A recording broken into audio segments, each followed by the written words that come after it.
కలుషితమైన నీళ్లతోని అక్కడ బతకలేని శవాలుగా జీవోత్సవాలుగా ఉన్న పేదవాళ్లకు ఆత్మగౌరవంతో బ్రతకడానికి ఇల్లు ఇచ్చి ఇంటి ఖర్చులకు 25,000 ఇచ్చి మా అధికారులు అక్కడ ఉండి వాళ్ళని ఇంటి దగ్గర దిగబెడుతుంటే అభినందించాల్సింది పోయి నకరేకల్లు, భోన్గిరి, ఆలేరు ఇవన్నీ మూసి ప్రాజెక్టు కింద 40,000 ఎకరాల ఆయకట్టు ఉంది. ఇక్కడ నుంచి అక్కడికి మురుగునీళ్ళు పోయి ఒక పక్కన ఫ్లోరైడ్, రెండో పక్కన మూసి మురికి నల్గొండ జిల్లా ప్రజలు బతకలేని పరిస్థితిలో ఉంటే ఆ నల్గొండను ప్రక్షాళన చేయడానికి ఈరోజు ఒక ప్రయత్నం చేస్తుంటే దాన్ని అడ్డుకుంటున్నారు.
మన ఇంట్లో ఆడబిడ్డ పుడితే కృష్ణానో, కావేరో, గోదావరో, సరస్వతో, గంగానో అని నదుల పేర్లు మన బిడ్డలకు పెట్టుకుంటున్నాం.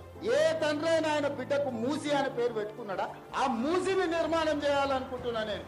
ఆ మూసిని అద్భుతంగా నిర్మించినప్పుడు తప్పకుండా తల్లిదండ్రులు వాళ్ళ బిడ్డల పేర్లు మూసి అని పెట్టుకుంటారు.